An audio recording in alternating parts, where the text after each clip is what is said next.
আমার বন্ধুর বউ তাকে ধরে ধরে মারে। কে রে? বন্ধুকে মায়ের খেতে দেখে আমি বিয়ে করতে ভয় পাচ্ছি। এখন হুজুর বউকে সামলাবো কেমন করে আপনি একটু বলুন। এর বাড়ি কোথায়?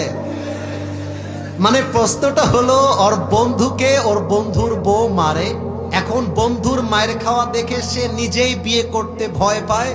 তো সে বিয়ের আগে জানতে চায় বউ সামলাবো কেমন করে। সত্য কথা কি জানেন? একজন সন্তানকে যদি আপনি বেশি ভালোবাসেন, সন্তানটা বেশি ভালোবাসায় বেশি মায়ায় নষ্ট হয়ে যায়। ঠিক তেমন ভাবে যদি বিয়ে করে বউকে বেশি মায়া করেন, ওই বউটা মায়াতে নষ্ট হয়ে যায়। ঠিক কিনা বলে?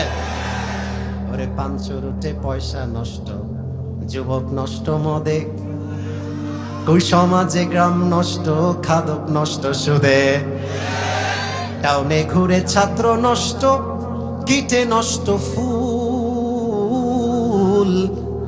অতি মায়ায় বধূ নষ্ট, ধুলায় নষ্ট চুল রে, হেলায় হেলায় কার্য নষ্ট রে। ঠিক কিনা? ওরে ঝড় বাদলে রাস্তা নষ্ট, কাদায় নষ্ট ঘাট, সমালোচনায় বেলা নষ্ট, জলে নষ্ট মাঠ, নোবেল পড়ে যুব নষ্ট, কাপড় নষ্ট তেলে,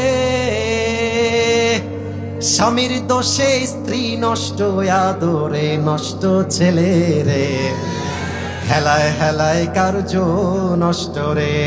ঠিক কিনা বলো?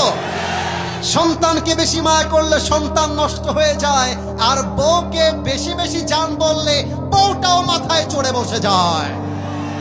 আমার কথা হলো, বউকে যদি সামলাতে চান দিন দুপুর রাত সব সময় বলবেন আই লাভ ইউ জান। যত বেশি আই লাভ ইউ বলবেন আপনার বউ তত বেশি ইমপ্রেসড হবে। আর মাথায় রাখবেন, অনেকে এটা জানেন না, বউয়ের সামনে কিন্তু মিথ্যা বলা যায়, বউকে মিথ্যা বলা যায়। যেমন রাজশাহীর সাহেব বাজার থেকে একটা শাড়ি কিনেছেন, দাম হচ্ছে 2000।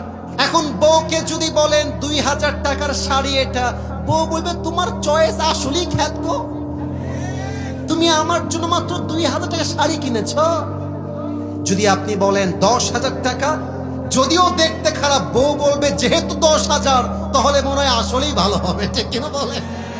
তো এই যে বউকে পাম দিলেন, মানে বউকে ঠিক রাখার জন্য আপনি যে বউকে একটু পাম দিলেন, এই পামের জন্য আল্লাহ আপনার আমলনামায় সাদাকার সওয়াব লিখে দিবে। সুবহানাল্লাহ পড়বেন না? আমি আপনারা হাদিসে আসছে স্বামী স্ত্রীর সম্পর্ক এত সুন্দর, এই ওদের বিয়ে হবে না। এই স্বামী যদি স্ত্রী হাতে হাত রাখে, আল্লাহ উভয়ের হাতের সগীরা গুনাহকে মাফ করে দেয়। সুবহানাল্লাহ পড়বেন না আপনারা?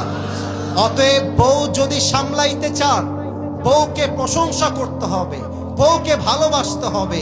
মাথায় রাখবেন, অতি শাসন করলেও বউ নষ্ট হয়ে যায়, আবার বেশি ভালোবাসতে গেলেও বউ নষ্ট হয়ে যায়। অতএব মধ্যম পন্থা অবলম্বন করা, এটাই বীর পুরুষের কাজ। ঠিক কিনা বলেন?